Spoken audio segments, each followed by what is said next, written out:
त्या गावात आहे ना एक विचित्र गोष्ट व्हायची. संध्याकाळी आहे ना 6च्या नंतर लहान मुलांना बाहेर नाही सोडायचे. अच्छा. तिथे 6च्या नंतर आरशा बंद करायचे. कपड्याने झाकून ठेवायचा आरसा. आरसा? आणि 6च्या नंतर असं गाव चिडीचूप होऊन जायचं ना, की जणू इथे माणसं राहतच नाही.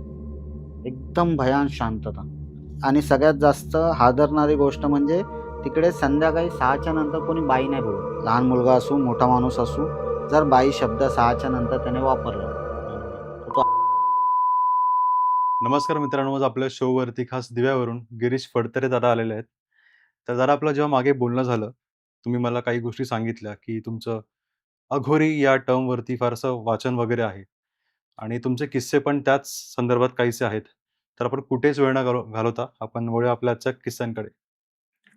अ, खरं तर अघोरी हा शब्द थोडासा निगेटिव्हिटी घेतला जातो अच्छा. समाजात आपल्या. पण माझ्या आयुष्यात हं. मी जे अनुभवलंय तिकडे, त्या तिथे त्यामध्ये मला दिसलेले अघोरी साधू हे हिरो होते. अच्छा. त्यांनी त्या गावाला वाचवलं, त्या हं. गावातल्या मुलांना वाचवलं.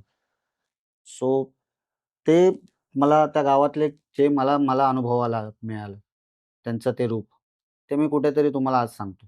ओके. माझा मित्र आकाश, त्याचे वडील थोडेसे आजारी होते. अच्छा. आजारी म्हणजे डॉक्टरांनी नाहीच सांगितलं होतं, की आता वाचणार नाहीये. सो त्यांची इच्छा होती, की आम्ही त्यांचं जे काही शेवटचं असेल ते गावात करावं हं. त्यांच्या. सो माझा मित्र म्हटला, की "तू पण चल." हं. लहानपणापासूनचा मित्र. सो आम्ही तिकडे गेलो. खूप छोटंसं गाव होतं ते. 15-16 घरं असतील. अच्छा. आजूबाजूला जंगल आणि कोल्हापूरमध्ये आतमध्ये खूप. हं. सो तिकडे गावी गेलो, नॉर्मल गाव. छोटे-छोटे कुटुंब होते तिथे. तिथे गेलो, त्याचे वडील सगळे त्यांच्या फॅमिलीला भेटलो. आम्ही थांबलो तिथे. पण त्या गावात आहे ना एक विचित्र गोष्ट व्हायची. जसे की? त्या गावात विचित्र गोष्ट म्हणजे आहे ना, संध्याकाळी आहे ना 6च्या नंतर लहान मुलांना बाहेर नाही सोडायचे. अच्छा. हां. प्लस तिथे 6च्या नंतर आरशा बंद करायचे. कपड्याने झाकून ठेवायचा आरसा. आरसा? आरसा, आपल्या घरातला आरसा. हं, हं. आणि 6च्या नंतर असं गाव चिडीचूप होऊन जायचं ना, की जणू इथे माणसं राहतच नाही. एकदम भयान शांतता. सगळ्या गावात घरात दारं-बिरं लावून घरात. 6 वाजताच. हं. ठीक आहे 12-1च्या नंतर असेल तर ठीक आहे आपण समजू शकतो. हं. मुंबई साइडला तर नॉर्मली आपल्या इथे हो. सवय आहे रात्री. पण तिथे गावात 6 वाजताच बंद होतं. नॉर्मली गावात आमच्या गावात तरी मोस्ट ऑफ 9ला हो. 10ला आपण सगळं बंद करतो. हं. दुकानं-बिकानं किंवा घरात सगळ्यांना घेऊन झोपतो. गाव साईड असल्यामुळे, जंगल साईड असल्यामुळे. तर तिथे 6 वाजताच व्हायचं. अच्छा. त्यात आणि सगळ्यात जास्त हादरणारी गोष्ट म्हणजे तिकडे संध्याकाळी 6च्या नंतर कोणी बाई नाही बोलत, लहान पोरगं. बाई बोलत नाही बाई शब्द. बोलतच नाही, शब्द घरात वापरतच नाही. जर अच्छा. तो वापरला तर तो आजारी पडायचा. ती बाई आजारी पडायची की घरातले नाही, नाही, कोणते? घरातला कोणीही तो असेल, ओके. लहान मुलगा असू, मोठा माणूस असू, जर बाई शब्द 6च्या नंतर त्याने वापरला, हं. तर तो आजारी पडायचा. ही प्रथा कधीपासून चालू होती? हे कमीत कमी त्या गावात आहे ना 4-5 महिन्यापासून सुरू होतं ते. अच्छा. पहिल्यापासून होतं ॲक्चुअली त्या ओके. गावात. हं, हं. पण ते नंतर मी जेव्हा गेलो, तेव्हा मला ते जरा विचित्र वाटलं. तर मी तिकडे विचारलं त्यांना, की "काय बाबा हे काय चालू आहे?" असं पहिल्यांदा बघितलंय मी. हं. हे आरसा तुम्ही 6च्या अगोदर झाकून ठेवताय कपड्याने हं. आणि कोण लहान पोरगा कोण बाहेर नाही सोडत आहे. उलट आम्ही मोठे असून आम्हाला आत घेताय, की हं. नका तुम्ही पण नका जाऊ बाहेर. दुकानं-बिकानं बंद होतात. गाव एकदम शांत होऊन जातोय. पुन्हा सगळं बंद होऊन जातंय. मला ते कुठेतरी विचित्र वाटलं, की नक्की काय? पहिलं तर मी त्यांना खोदून-खोदून विचारत होतो, ते सांगायला तयार नाही. अच्छा. कारण मुंबईच्या माणसांना ते लोकं सांगत नाही या सगळ्या गोष्टी. आपल्याला अविश्वास हं, हं, हं. असतो आणि ते खूप असं आपण मस्करी करू, या ह्या गोष्टीने आपण ते लोकं आपल्याला लवकर सांगत पण नव्हते. तर माझा मित्र बोलतो, "पहिल्यापासून आहे गिरीश चालू गावात. तू हं, कशाला हं. विचारपूस करतोय? ओके. असेल त्यांची प्रथा." म्हणून आम्ही बोललो, "ठीक आहे चला." एक दिवस गेला, दुसऱ्या दिवशी पण तसंच सगळं. तिसऱ्या दिवशी गावात काहीतरी विचित्र घडलं. अच्छा. तिकडे चिन्मय म्हणून एक लहान मुलगा होता, लहान. किती वर्षाचा? कमीत कमी असेल 5वी-6वी चा मुलगा होता. ओके. 5वी-6वी ला. असेल 10, 11, 12 वर्षाचा. तो दुसऱ्या दिवशी सकाळी जेव्हा त्याची आई त्याला घेऊन बाहेर आली घरातून ओरडत-ओरडत. हं. अख्खं गाव जमा झालं. आम्ही पण गेलो बघायला, बोललो काय झालं गावात? आम्ही गेलो बघितलं त्याला. तर तो बेशुद्ध होता रात्रभर. हं. होशमध्येच नाहीये. बेशुद्ध पडलाय तो. त्याची बाई त्याला उचलून बाहेर घेऊन आली गावात, "बघा माझ्या मुलाला काय झालं?" हं, हं. थोड्याशा अंतरावर डॉक्टर पण आहे तिथे. ओके. मग तिथल्या गावातले जे जे जाणते आहेत, ते लोकं हं. त्याला घेऊन गेले दवाखान्यात. तिथे पण तो उठेना. हं, डोळेच उघडेना. त्याला गावात परत घेऊन आले. मंदिरात गावातलं गावदेवीचं एक मंदिर आहे. हं. तिथे घेऊन गेले. तिथे पुजारी आहेत आपले ते गावातले त्यांच्या. त्यांनी विभूती वगैरे लावली. तो जागा झाला. तो जागा झाल्यानंतर त्याचं पहिलं वाक्य हे होतं, की "ती बाई मला अजून पण छळते." ती बाई छळते त्याला हां, कोणतरी तो असं. बोलतो, "मला ती बाई दिसते, आई." ओके. आईने विचारलं, "कुठली बाई? कोण बाई? काय आहे? बाई, बाई दिसते, बाई दिसते, बाई दिसते." बोलतो, "आई तीच बाई दिसते." मग त्याला सगळे गावातले विचारायला लागले, हं, "कशी दिसते? कोण दिसते?" हं. आणि मग त्याने सांगितलं, "तिचा चेहरा नाही दिसत. अच्छा. पायापर्यंत फक्त तिची केस दिसतात." ओके. मग सगळे गावातले आजूबाजूचे जे ऐकलं ना, पायापर्यंत तिची केस दिसतात. हं, हं, हं. सगळ्यांनी ओरडायला चालू केलं, "मातंगी परत आली, मातंगी परत आली." मातंगी. मातंगी गाववाल्यांनी तिचं नाव ठेवलं होतं मातंगी. अच्छा. त्या गावात आहे ना, पूर्वी एक बाई होती. हं. तिच्या मुलाला एका सावकाराने मारलं होतं ओके. आणि ती गावातल्या लहान पोरांना छळत होती. सुखाने जगून देत नव्हती. तिने तिथल्या गावातल्या 2 मुलांना जीव घेतला त्या पोरांचा. असंच सतवून. या घटनेच्या आधी. या घटनेच्या अगदी खूप वर्षा अगोदर. ओके. सो आता माहीत नाही रिसेंटली कशी पण 5-6 महिन्यानंतर परत तिचा आतंक सुरू झाला होता. ओके. एक लहान पोरगी आहे सेम तसंच त्या चिन्मयच्या 4-5 घरं सोडून. हं. ती पण आरशात बघून हसत राहायची. कंटिन्यू फक्त आरशात बघून हसायची. अच्छा. तिच्या आईने आरशात बघून हसते म्हणून त्या आई कपडा टाकायला गेली त्या आरशासमोर हं, हं. आणि कपडा हळूच सरकला अर्धा, अर्धा आला हं. कपडा आणि त्या आरशामध्ये दिसतं की कोणतरी बाई उभी आहे. बापरे! काटे आले अंगावर. हां आणि ती पोरगी घामाने भिजली आणि हसते फक्त त्या बाईकडे बघून. ओके. आईला दिसते त्या आरशात हं. बाई दिसते. अर्धी दिसते कारण कपडा थोडासा हं, सरकला ना हं. अर्धा. ती बाई तिला आरशामध्ये दिसते. ही पण संध्याकाळीच घडलेली घटना आहे. हां, संध्या 6च्या नंतर जे काय ओके. घडतं ते 6च्या नंतरच घडतं त्या गावात. 6 पर्यंत काही घडत नाही. हं. आणि मग जशा त्या आईने तिला बघितलं त्या बाईला, हिला खेचण्याचा प्रयत्न केला मुलीला. अच्छा. अचानक काचेमध्ये तुकडे काचेचे, आरशाचे हं. आणि ही जी मुलगी होती, ती सांगते तिच्या आईला, की "तू मला कधीपर्यंत वाचवू शकणार? ओके. मी आज ना उद्या तुझ्या मुलीला घेऊन जाणार." ती मुलगीच बोलते ती आपल्या आईला मुलगीच असं. बोलते आहे. कारण तिच्यातमध्ये ती मातंगी आली होती. आईने ते पाहिलं ना तिला हं, हं, हं. आरशामध्ये. तुकडे झाले काचेचे आणि ती हं. त्या पोरीमध्ये आली आणि ती पोरगी बोलते. सो असे अनेक किस्से होत होते. कोणी रात्री म्हणजे फक्त नावाला माणूस तिथे झोपायचा. अच्छा. तर ती झोप नव्हती. डोळे बंद करायचा. कोणतरी आपल्याला बघतंय. हं. तोच भास चालू होता गावात. अच्छा. जी लहान पोरं आहेत, ती अचानक झोपेतच बेशुद्ध होऊन जायची. हं. सकाळी उठायची, श्वास घ्यायचा त्रास व्हायचा त्यांना. ओके. एकच वाक्य सेम घामाच्या धारेने भिजलेले हं. आणि सांगायचे, की ती बाई मला घेऊन जाईल. हं, हं. आई मला वाचव. ती बाई मला दिसते, ती बाई मला दिसते. उशीच्या खाली मातीचा वास यायचा. अच्छा. खूप विचित्र घटना होती. त्या सगळ्या गावात एक निगेटिव्हिटी पसरली होती ज्यांना खूप. दिसतं त्यांना उशीच्या खाली मातीचा वास असा. हां, ज्यांना दिसतंय ना किंवा समजा आता तो एक लहान पोरगा होता अविनाश म्हणून. ओके. तो रात्री झोपेत बडबडत होता. बडबडायचा, की "ती बाई आली, ती बाई आली, ती बाई आली." आईने उठली, दरवाजा लावला, हं. दिवा लावला. आईने त्या पोराला हलवलं. "अरे कोण बाई आहे? कोणच नाहीये, कोणच नाहीये, कोणच नाही." त्याने शर्ट फाडून दाखवलं छातीवर. छातीवर नखाचे ओरबडे होते. "कोण नाही आई, मग ही कोण आहे?" माझ्या छातीवर बसली होती. "ती हं. बाई आहे मला घेऊन जाईल. आई मला वाचव." त्या गावात हे कंटिन्यू 2दा-3दा असं घडत होतं. हं. एक-एक दिवसाआड घडायचं किंवा रोज काही ना काहीतरी किस्से चालूच आहेत. 6च्या नंतर ते गाव पूर्ण स्मशानासारखं एकदम शांत होऊन जायचं. हं. एवढी दहशत होती तिची. ती दिसत होती म्हणजे तिचा चेहरा अजूनपर्यंत कोणी पाहिला नव्हता. फेमस आहे त्या वासामुळे मातीच्या हं. म्हणून मातंगी नाव ठेवलं असेल. म्हणून मातंगी नाव ठेवलं अच्छा. असेल. माहीत नाही तिकडे गावात तिला मातंगी म्हणूनच बोलायचे हं. आणि तिची केस दिसायची जमिनीपर्यंत ओके. आणि सिंपल साधीच बाई आपल्या गावातली जशी असते तशी. तिला पाहिलंय. त्या गावाच्या ॲटमॉस्फिअरमध्ये ती शिरली होती.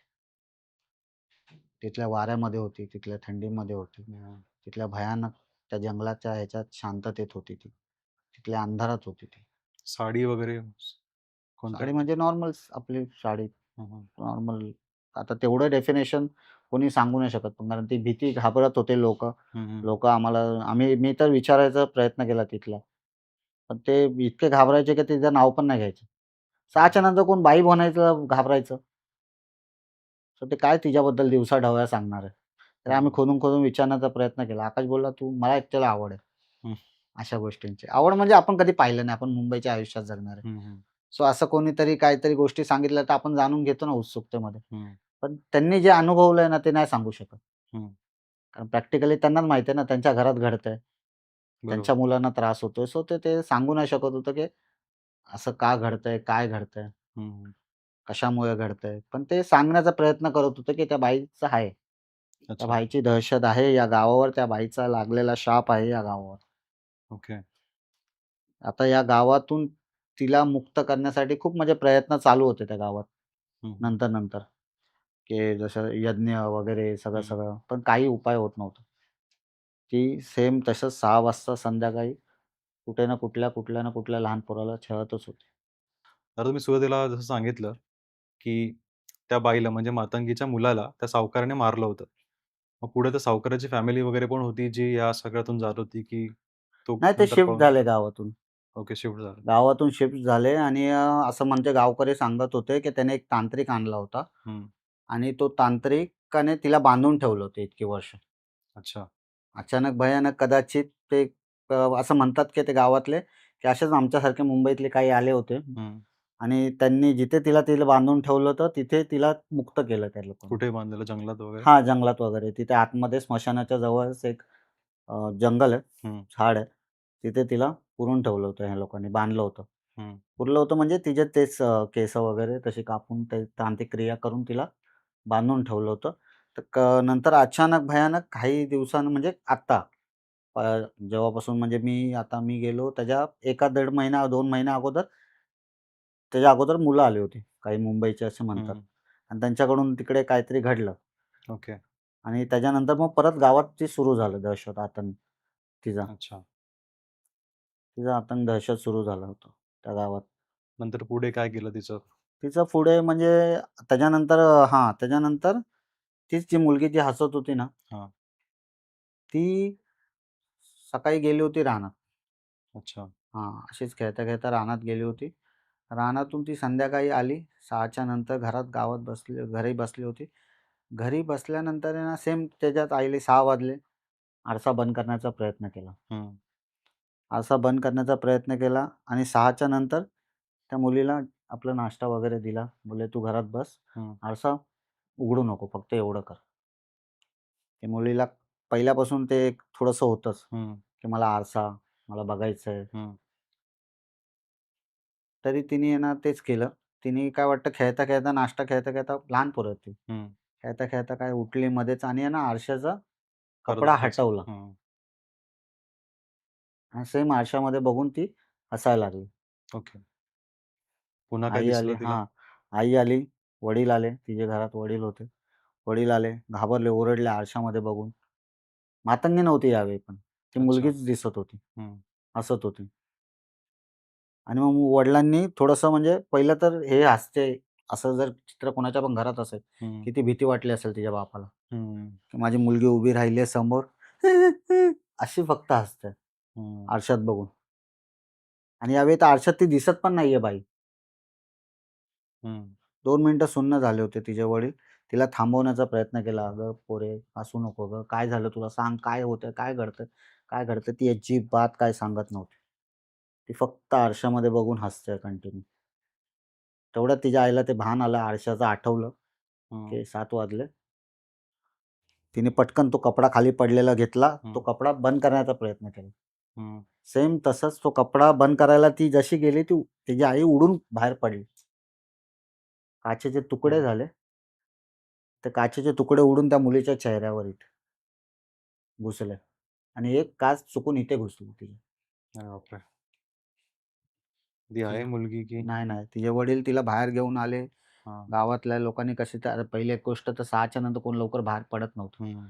पण त्याच्या बापाने इतक्या जोरजोरात ओरडायला सुरुवात केली, की माझ्या मुलीला वाचवा, माझ्या मुलीला घडलं. हं, हं. गावकऱ्यांनी हिंमत करून बाहेर आले. आम्ही पण बाहेर गेलो. हं. बघतोय रक्ताने पूर्ण माखलेला चेहरा, त्या काचा-बिचा घुसलेल्या. त्याची आई तर बेशुद्ध पडली तिकडे घरात. हं. आता गावकऱ्यांनी त्या पोरीला घेऊन पळून दवाखान्यात नेण्याचा प्रयत्न केला. हं. नंतर वाचली ती. नाही वाचलीच कशी, मेली ना. वाचलीच नाही. मेली ती. त्याच्यानंतर मग थोडंसं गावकऱ्यांनी सकाळी एक थोडी मीटिंग पण घेतली होती. आता काय हं. करायचं?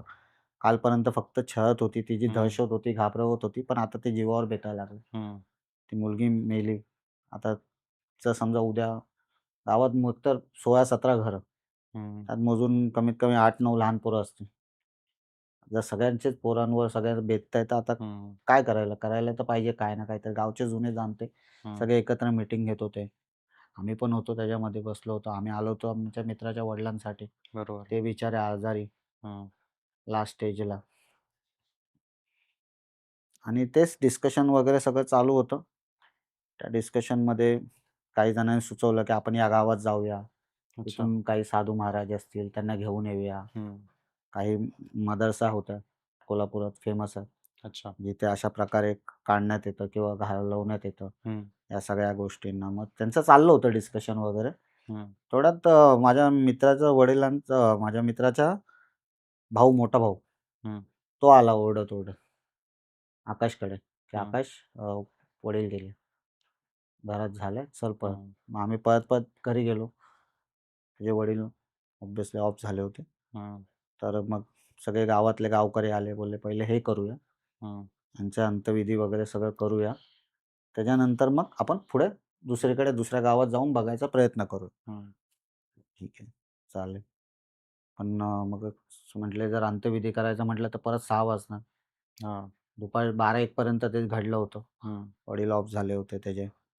तर 6च्या नंतर जर समजा आपण सगळी पुरुष मंडळी स्मशानात गेलो हं. आणि गावात सगळ्या बायकां, लहान पोरांना काय घडलं तर हं. काय करायचं? कसं करायचं? बरोबर. तर ते एक विवंचनच होती. ते एक प्रश्नच होता गावकऱ्यांसमोर. मग तसं ठरवलं की थोडंसं 5-6 जणांनी गावात जायचं पुढे. थांबा, अच्छा. राखण करा हं. आणि 5-6 जणांनी थोडंसं स्मशानभूमीत हं. जाऊन ते विधी करूया आपण. हं. आकाशला बोलले, "तू थोडं समजून घे." म्हणजे हं. त्याची नाराजी दूर केली, की "बाबा तू थोडं समजून घे, गावात अशा गोष्टी घडतात आहे. हं. हं. त्यामुळे तू थोडं समजून घे."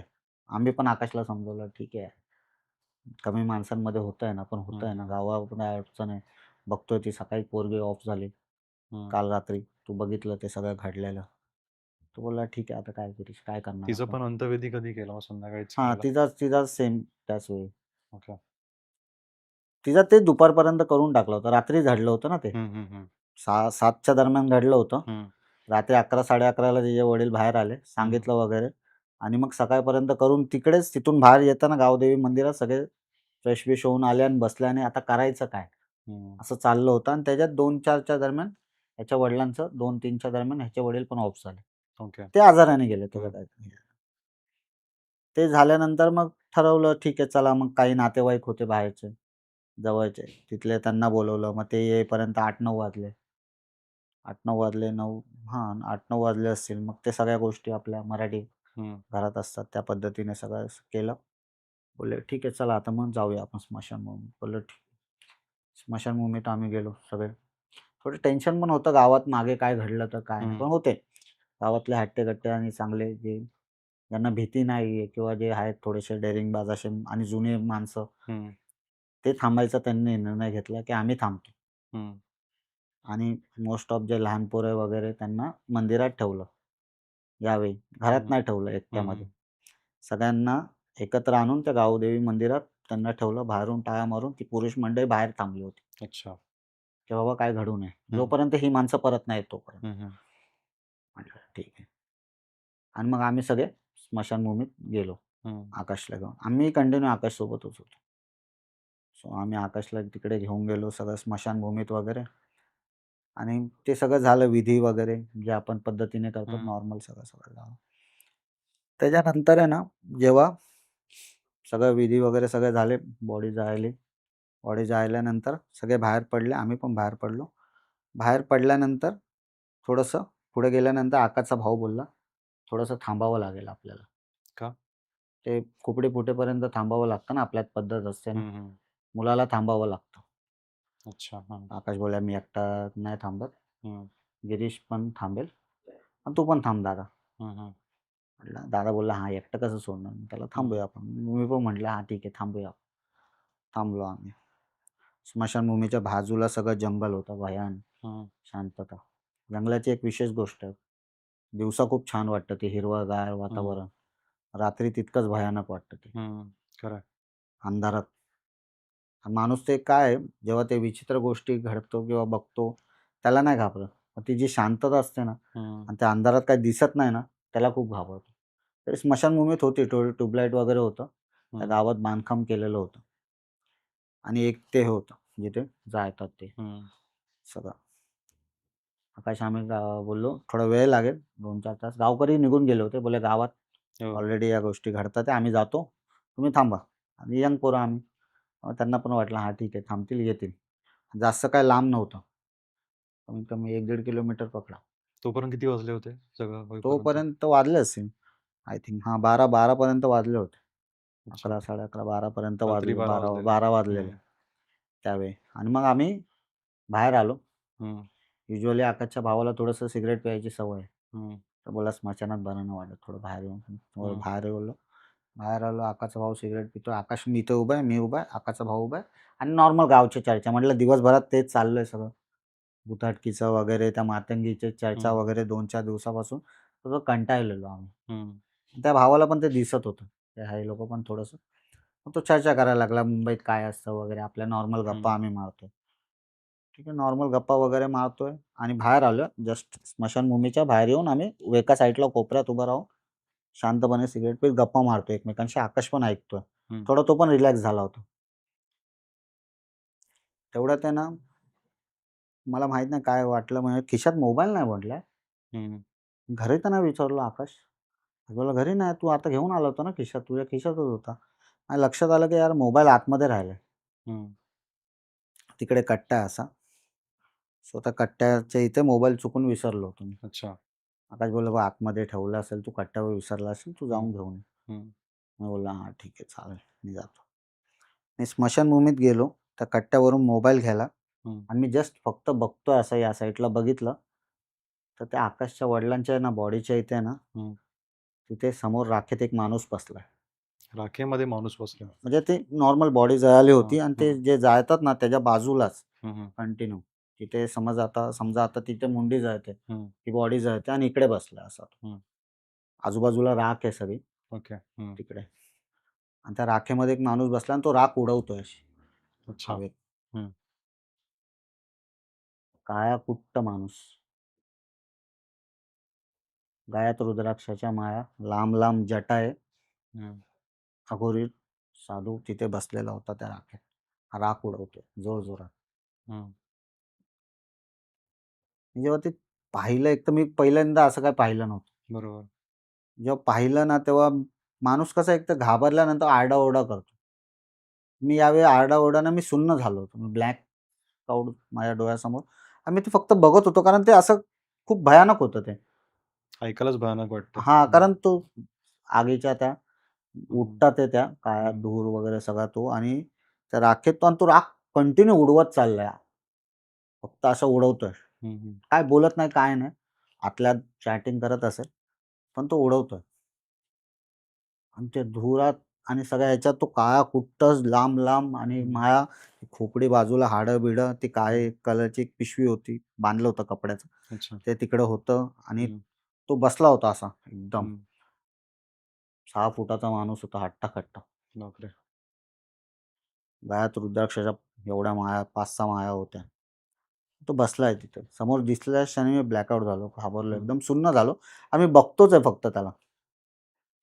असं फक्त आणि फक्त बघत होतो मी त्यांच्याकडे. बघतोय. कसं असतं माहिती आहे का, तुम्ही पिक्चरमध्ये पण पाहिलं असेल. हं. जेव्हा माणूस आहे ना, असा पूर्ण पूर्ण घाबरतो ना आपण हं. पूर्ण. एकदम म्हणजे पूर्ण एकदम डेडली एकदम आता काय खरं नाही आपलं, असं आपल्याला जेव्हा जाणीव येते ना, तेव्हा आहे ना माणूस आरडाओरडा करत नाही. तो शांत होऊन जातो आणि शॉक होतो. शॉक होतो तो. शॉकमध्ये जातो. शॉकमध्ये जातो आणि घामाच्या धारा येतात. हं. आणि लास्ट पॉइंट कधी येतो माहिती आहे का, जेव्हा तुमच्या इथून धार निघते ना हं, घामाची. हं.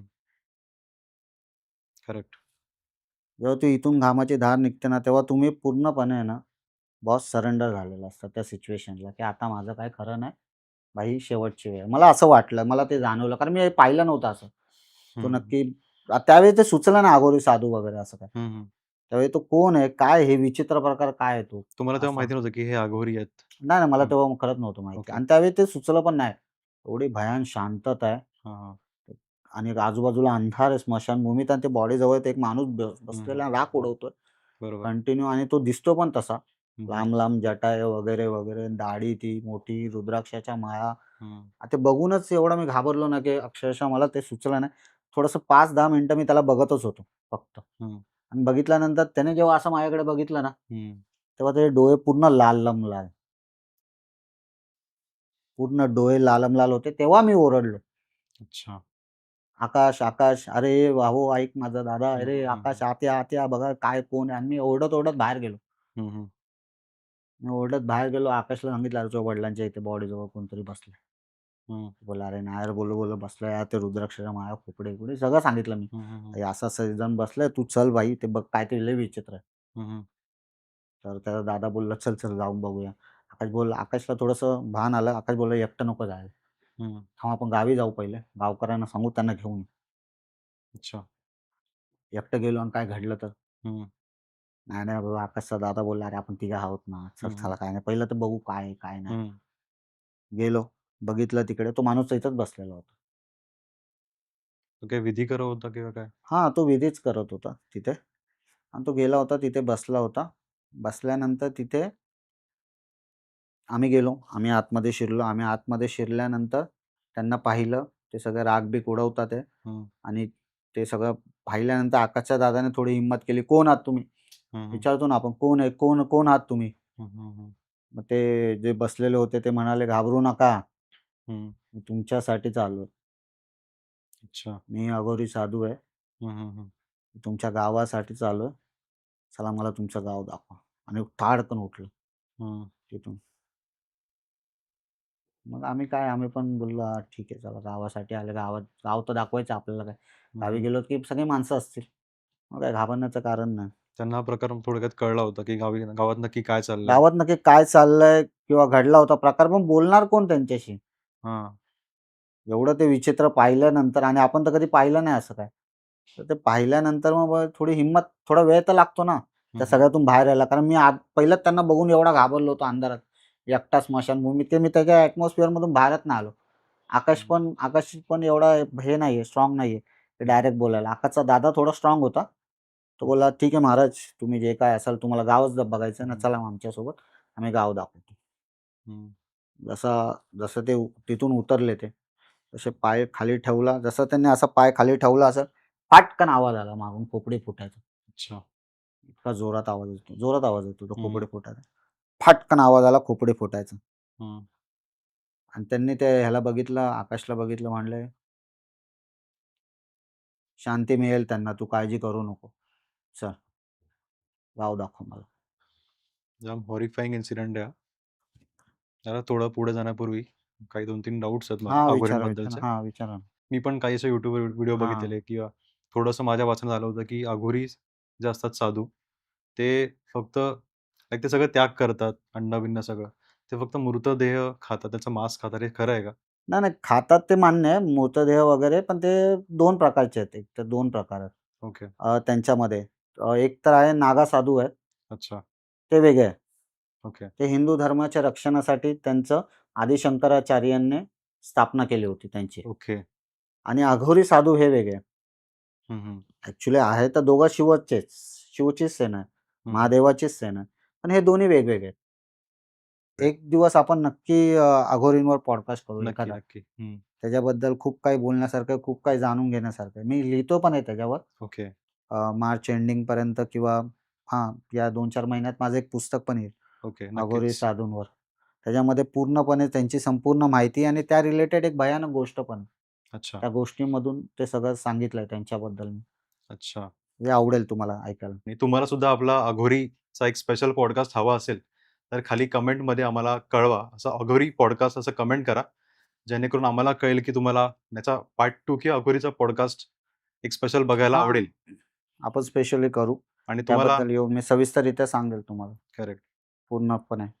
आणि आतापर्यंत तुम्हाला आपला पॉडकास्ट कसा वाटतोय? जर आवडत असेल, तर नक्कीच आपल्या चॅनलला सबस्क्राईब करा. तर दादा आपण वळूया आपल्या गोष्टीकडे. गोष्टींकडे तुम्ही आता येऊया परत पुन्हा. तिकडून स्मशानातून निघालात. हां, मग आम्ही त्या अघोरींना घेऊन स्मशानाकडून गावात आलो. हं, जसं त्यांनी सांगितलं, की त्यांनी इच्छा व्यक्त केली, की मला तुमचं गावी घेऊन चला. हं, ते आम्हाला एकंदरीत थोडंसं आयडिया आली पण होती, की गावात ते येतात आहे मातंगीसाठी. हं, असंच तर नाही येणार कोण हं, आणि अचानक अवतरले स्मशानभूमीत. सो आम्ही त्यांना हळू आम्ही पुढे, ते मागे. मागे वळून पण बघायची हिंमत नव्हती होत. हं, एवढे डेंजर ते दिसत होते. हं, डोळे लाल जटा वगैरे. तरी थोडीशी हिंमत करून मी असंच मागे वळून बघितलं हं, आणि म्हटलं, "महाराज, बाबा, हं, गावीच जायचंय नक्की?" म्हटलं, "हो, गावीच जायचंय." हं, "कशासाठी जायचंय?" "गावी गेल्यावर सांगतो." म्हटलं, "ठीक आहे." मग आम्ही गावी घेऊन गेलो. गावी गेलो. गावातली लोकं पहिलंच थोडंसं त्या टेन्शनमध्ये, त्या मुलीच्याच टेन्शनमध्ये. हं. गावदेवी मंदिरात सगळ्या घरच्यांना त्यांच्या लोकांनी बायका पोरांना सगळ्यांना आणून ठेवलं होतं. ठेवलं होतं हं, आणि गावचे ते उरले माणसं होती, जी प्रोटेक्ट करत होती, ती बाहेर थांबली होती आणि जे स्मशानभूमीतून रिटर्न आलेले, ते पण तिथेच थांबले होते. ओके. बसले होते, चर्चा करत होते, की आता पुढं कसं काय करायचं? कारण हं, परत जर समजा घरात गेलो 12 वाजले होते. हं, हं, घरात गेलो आणि काय घडलं तर? त्याच टेन्शनमध्ये होते ते सगळे आणि मग आम्हाला येताना पाहिलं सो आम्ही तर आलो आतमध्ये आलो. आकाश तर पळत आला पुढं हं, आणि त्याचे चुलत काका होते गावचे सगळे त्याचे गावकी-भावकी. त्यांना सांगायला लागला, "गावात स्मशानभूमीत आम्हाला असे-असे दिसले महाराज, हं, अघोरी साधू." आम्ही त्यांना घेऊन आलोय. बोलले, हं, "कुठे आहे?" बोलले, "ते काय येतात आहे." आम्ही पुढे आलो आणि मग गावकऱ्यांनी सगळ्यांनी त्यांच्याकडे पाहिलं, ते एकटे आपले शांतपणे चालत आले. हं. बोलले, "मी मंदिरात नाही येणार, सगळ्यांनी बाहेर या." अच्छा. मंदिरात जात नाही का नॉर्मली ते? नाही जातात मोस्ट ऑफ. कदाचित ते जे क्रिया स्मशानातून करून आल्यामुळे. ओके. स्मशानातून आल्यामुळे कदाचित हं, ते नसतील गेले.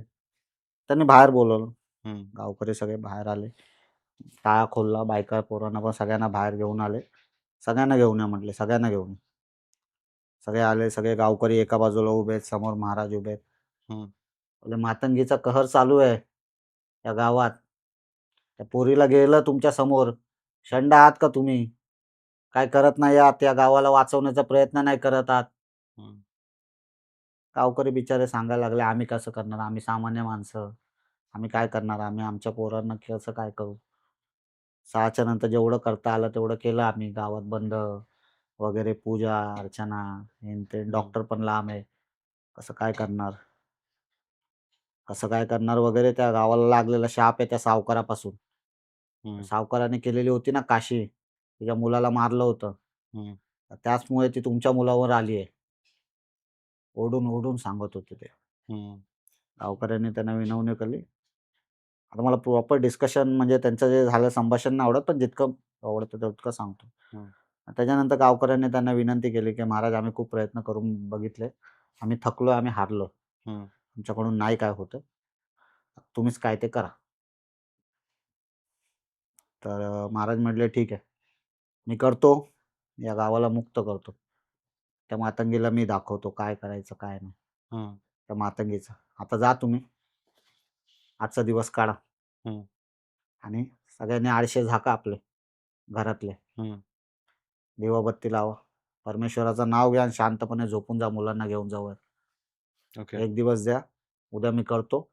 जे काय करायचं ते मला. गावदेवीच्या कृपेने आणि महादेवाच्या कृपेने या गावातून तिला आपण हाकलून लावू."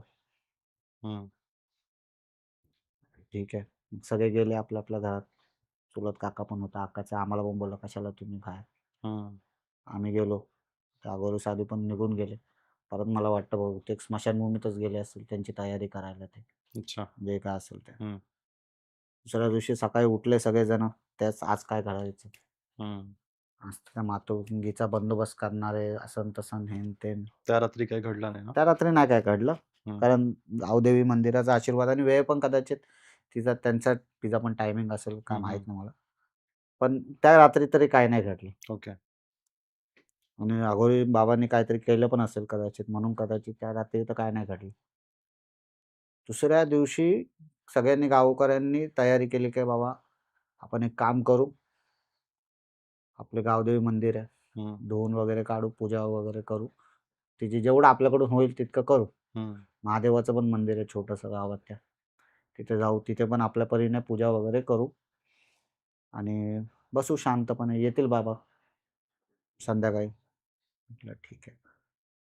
सगळ्यांनी महादेवाची पूजा केली, गावदेवी मंदिरात त्यांच्या पूजा वगैरे केली आणि तिकडे सेम कालसारखं सगळे जण जमा झाले हं, आणि बसले. 6 वाजले, 6:30, 7, 7, 7:30, 8च्या दरम्यान गोरी बाबा आले गावात. हं, आले गावात. गावात आल्यानंतर बोलले, "सगळ्यात पहिला पोरगा कुठे आहे? हं, तोच तो चिन्मय. हं, ज्याला ती दिसली ते ना, हं. स्वप्नात दिसली होती. हां. तो मला पाहिजे. कुठे आहे? त्याला समोर आणा." लहान पोरगा घाबरत होता. त्यांचा लूक असा. मीच घाबरलो तर तो काय करणार? हं, तो तर अक्षरशः फार घाबरत होता. तरी त्याच्या आईने सांगितलं, त्याला समजावलं, "बाळा काय नाही, हे काय गावाच्या भल्यासाठी आहे. हं, जा बाबांना सांग काय घडलंय ते." तो गेला आपला. गेला बाबाजवळ. बाबांनी पण लहान मुलं कसं आहे शेवटी ते पण अघोरी, साधू किंवा महाराज किंवा बाबा कोण पण असेल. हं, माणूस लहान मुलगा असतो. त्याच्याबरोबर त्या सगळ्या गोष्टी घडतात आहे. सो त्याला थोडंसं प्रेमाने, लाडाने पहिलं थोडं रिलॅक्स केलं. हं, घाबरू नको. कुठल्या शाळेत जातो? कितवीला आहे? हं, काय असं तसं प्रश्न विचारलं आणि मग नंतर विचारलं, "मला सांग काय झालं? काय काय घडलं ते मला सांग. हं, मग करू त्या मातंगीला बघतो मी कसं काय करते, तुला दिसते कशी स्वप्न." हं, तो चिन्मय बोलला, "ठीक आहे बाबा." बोलला. मग त्यांना सगळं सांगितलं बाबाला, की असं-असं मला घडली होती, दिसली होती. सगळं-सगळं मला दिसते स्वप्नात. मला घामाच्या धारा येतात, हं. ताप येतो, माझा श्वास रोखलाय, माझ्या छातीवर बसली होती. मला दिसते रात्रीची ती. ओके. अघोरी बाबा बोलले, की "मला ती जागा दाखव." चिन्मय पण म्हणाला, "ठीक आहे बाबा, चला हं, तुम्हाला जागा दाखवतो." तिकडे घेऊन गेले बाबांना, अघोरी बाबाला हं, आणि मग त्यांच्या त्या प्रकारची क्रिया असतात वगैरे, वगैरे. हं, त्याने हळद, कुंकू वगैरे ते सगळं मागवलं. तिकडे ते सर्कल आखला. सर्कल आखल्यानंतर तीच उशीखाली माती जी सापडली होती, ती हं. मागवली. त्या बाईने माती जपून ठेवली. सापडायची की वास यायचा माती फक्त? दिसायची माती ओके. ठेवलेली. वास पण यायचा, काही-काही घरात वास यायचा. हं, जेव्हा ते तो जो दुसरा पोरगा होता, हं. छातीवर बसले, ओरबडला होता. ओरबडलं हं, होतं हं. नखावर. त्याच्या उशीखाली माती सापडली होती. अच्छा. मूठभर माती होती, जास्त नव्हती. ती माती गावचीच आपली, त्यांच्याच अंगणातली माती असेल हं, हं, झाडाकडची. तर ती माती बाबांना आणून दिली. त्या बाईने जपून ठेवली होती. हं, ती माती आणून दिली. "बाबा ही माती आहे घ्या." मी बोललो, "ठीक आहे." त्या चिन्मयला समोर बसवलं. हं, गावकऱ्यांना बोलले, "तुम्ही सगळे जा बाहेर." हं, गावकरी बोलले, "लहान पोरगा आहे महाराज." हं. "अरे मी आहे ना, काय नाही होणार. मी सांभाळून घेईल त्याला." हे सगळं कुठे चाललं होतं? त्याच्या घराच्या घरात, अंगणात घरात चाललं होतं. हं, त्याच्या घरात जिथे-जिथे ते घडलं ना, हं, जिथे तो झोपायचा, जिथे स्वप्नात यायची, हं, हं. जिथे त्याचा श्वास वगैरे, जिथे तो बसायचा, ओके, तिथेच, ओके. त्याच घरात. बोलले मग गावकऱ्यांनी थोडंसं म्हणजे भीती पण वाटत होती. कसं आपल्या हं, पोराला, त्याच्या वडिलांना पण भीती वाटत, कसं पोराला डायरेक्ट अघोरीच्या हातात देणार. तर पहिलं त्या मातंगीने छळून ठेवलं, या भावाने हं, काही वेगळं केलं तर. हं, हं, थोडंसं मनात त्यांच्या चालू होतं. हं, पण त्यांनी बोलून नाही दाखवलं. हिम्मतच कशी करणार त्या गावात? हं, तर हा गावात मग चिडला वगैरे आणि निघून गेला तर? हं, की मी तर तुमचं गाव वाचवलं आणि तुम्ही माझ्यावर डाऊट खाताय. हं, तो काय बोललाच नाही, पण तरी बाबाला कळालं. हं, बाबाने असं त्याच्या वडिलांकडे बघितलं आणि म्हणाला, "तुला तुला शंका आहे का रे? तुला काय मी मातंगीचा हे वाटतो का? हं, हां? तिच्यापासून तुमच्या गावाला वाचवायला आलोय मी. तिच्यापासून तुमच्या मुलांना वाचवायला आलोय मी. मी महादेवाकडे साकडं घातलं होतं ना, की देवा या गावाला सोडव म्हणून हं, पाठवलंय मला त्या महादेवाने." खडसावलं. हं, मनातल्या मनात चालू होतं, पण त्यांना ते कळालं. तेवढी ते पॉवर स्ट्राँग होतीच त्यांच्याकडे, हं, विद्या वगैरे होती. सो मग त्याच्यानंतर जर तुम्हाला असं वाटत असेल, मग एक काम करा, ते दारं खिडक्या उघडी ठेवा आणि गावाच्या बाहेरच थांबा. हं, घराच्या बाहेर.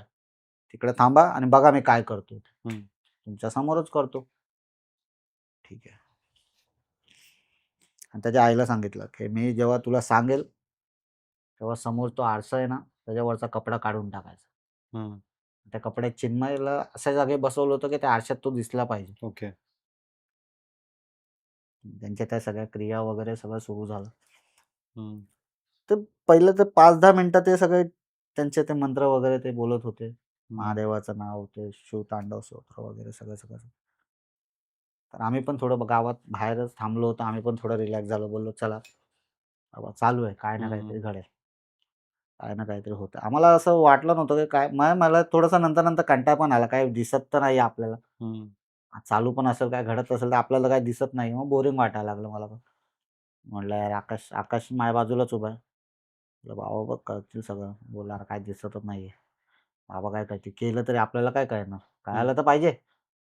म्हटलं, "थांब." बोललोय, "थांब. तुला जसं सगळं माहिती आहे." "नाही, होईल. काय ना काहीतरी घडेल." असंच आमच्या गप्पा चालल्या होत्या. हं. तितक्यात अचानक चिन्मय जोरजोराने ओरडायला लागला. अच्छा. जणू त्याच्या अंगात आलं ते. हं. पहिलं तर एकदम म्हणजे शांतता होती तिकडे. हं. त्यांचे मंत्र जोरजोराने बाबांनी सांगितलं होतं, "मी जेव्हा करेल क्रिया, शांत राहा." हं. आणि ऑलमोस्ट त्या गोष्टींमध्ये शांतता ते थोडंसं गाववाले पण शांत झालं.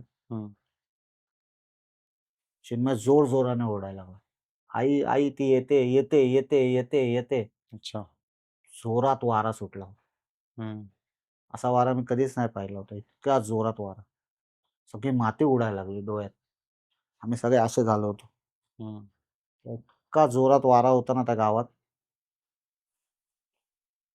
काय दिसत नव्हतं. माती पूर्ण हं, हं. उडाली सगळी. ती घराच्या बाहेर उभे होतो आम्ही सगळ्यांनी असं केलं. हं. आणि मग थोड्या वेळाने ते वारा जरा शांत झाला. हं. थंडी वाढली अचानक. हं. मला थंडी वाजायला लागली. तो चिन्मय जो ओरडत होता ना, तो अक्षरशः शांत झाला होता. मुंडी खाली घालून असा चिडीचूप. त्याने काय बघितलं? त्याच्या आईला सांगितलं, "जा तू पडदा काढ हं. आरशावरचा." त्याची आई गेली. आरशावरचा पडदा काढला, जसा खाली टाकला, हं. समोर ती मातंगी होती आरशात. आरशात दिसतंय. आरशात दिसते ते. फेस नाहीये तिला. हं. हं. पूर्ण ब्लॅकआउट आहे. फक्त हे काळे डोळे, हं. ते लाल पूर्ण डोळे असे आणि लांब केस हं. आणि एक नॉर्मल आपली साडी मरून कलरची साडी होती. दिसते ती आम्हाला सगळ्यांना दिसते. आम्ही सगळ्यांना दिसली बघतो का? हां, ओके. सगळ्यांना बघतात आहे तिला. हं. हं. हं. चिन्मय असाच फक्त. हं. बाबांनी राग टाकली त्याच्या अंगावर चिन्मयच्या. अच्छा.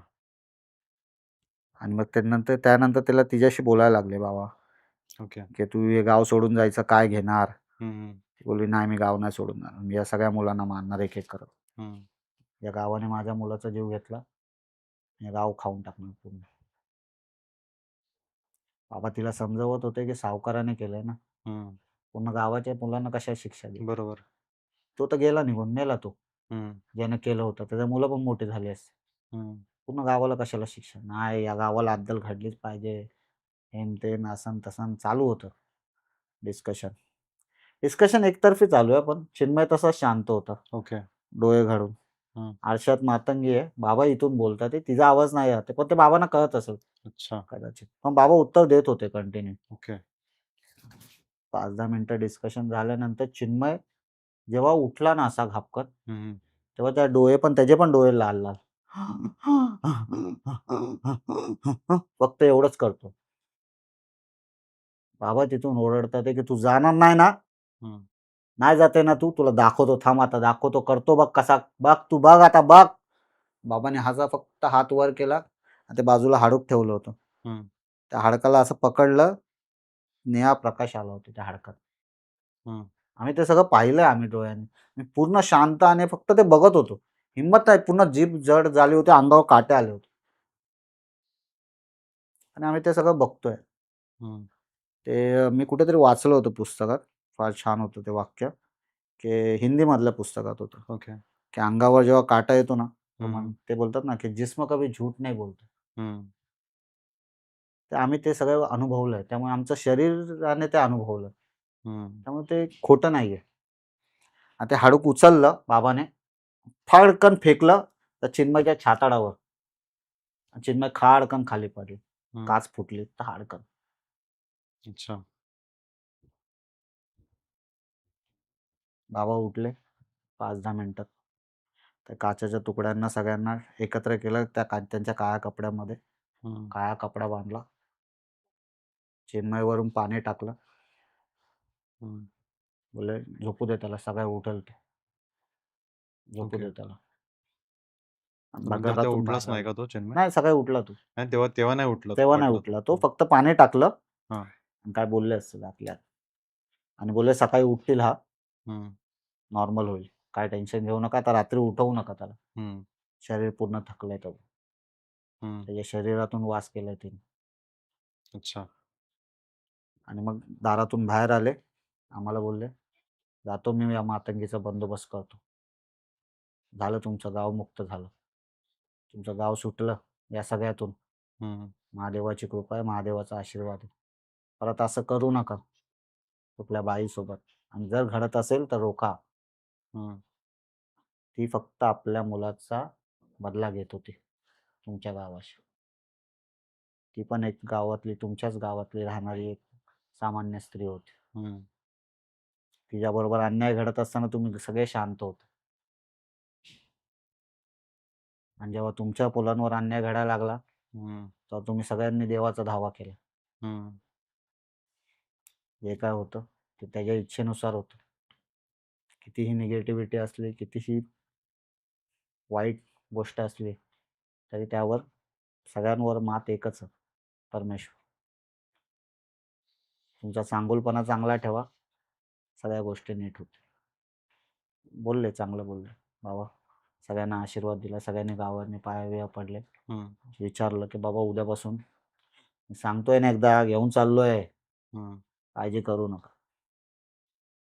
आणि काय केलं तिचं मग मातंगीचं? नाही, तिला घेऊन गेले तिला. ते सांगितलं नाही त्यांनी ओके. काय केलं वगैरे. पण आम्ही त्यांना जाताना पाहिलं. असं काही कारण होतं ती काचेमध्येच का दिसायची किंवा आरशातच का दिसायची असं काय? नाही, आरशातच का दिसायचे हे कधी इतकं अजूनपर्यंत ते काही गणित कळाले नाही. पण ती लहान पोरांना त्रास द्यायची, मोठ्यांना नाही. कदाचित तिचा बाय गेल्यामुळे ती घेत होती बदला तिथल्या लहान पोरांबरोबर. आणि खूप ते सगळ्या गोष्टी आम्ही अनुभवल्या. देवासारखा ते अघोरी साधू तिथे अवतरले, कदाचित त्या लहान मुलांना वाचवण्यासाठी. भूताला बंदिस्त केलं त्यांनी. मुलांसाठी तर तेच देव झाले. आणि निघून गेले ते. त्यांचं काही नाव वगैरे होतं का? भैरवनाथ. अघोरी भैरवनाथ म्हणायचे त्यांना. अच्छा. मोस्ट ऑफ तुम्ही कोल्हापूर साईडला गेला तर खूप गावात त्यांनी गाव मुक्त केलेत भूतांपासून ओके. त्यांनी. नंतर जेव्हा त्या गावकऱ्यांनी विचारपूस केली तेव्हा कळालं की भैरवनाथ त्यांचं नाव आहे. मोस्ट ऑफ जिथे असं काय घडतं किंवा काय होतं तेव्हा ते स्वतः जातात त्या गावात, ते मदत करतात लोकांची. तर अघोरी हे चांगले पण आहेत. इतकं आपण त्यांच्याबद्दल ऐकतोय किंवा काय, मी ते ऐकलंय. प्रत्येक नाण्याला 2 बाजू असतात. बरोबर. तसंच आहे. काही निगेटिव्हिटी असतं, पण माझ्या आयुष्यात जे मी अघोरी पाहिले ते हिरो टाईपच होते. ते आले, त्यांनी गाव मुक्त केलं, त्या मातंगीचा अंत केला. त्यांनी मातंगीला मारलं नाही किंवा त्या भूताला हे नाही केलं. त्यांनी बांधून नेऊन गेले. आणि त्या मुलांसाठी देव बनले ते. नाही, खरंच मला असं वाटलं की मी कृपा आहे. फिल्मच बघतोय एखादी.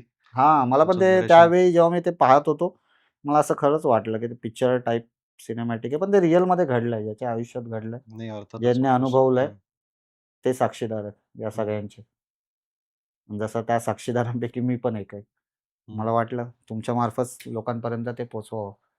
नाही, थँक सो मच की तुम्ही आपल्या शोवरती आलात आणि इतकी छान सुंदर कथा मला जी वास्तविक जी रिअलमध्ये घडलेली आहे वास्तवात, ती तुम्ही आमच्यासमोर आणि आमच्या प्रेक्षकांसमोर ती ऐकवलीत. आणि ॲक्च्युली धाडस पण लागतं खऱ्या गोष्टी बाहेर आणण्यासाठी, जे तुम्ही आज केलंय. त्यामुळे आम्ही माझ्या टीमकडून तुमचे आभार मानतो थँक्यू, धन्यवाद. आणि आजच्या आपल्या पॉडकास्टची सांगती करतो.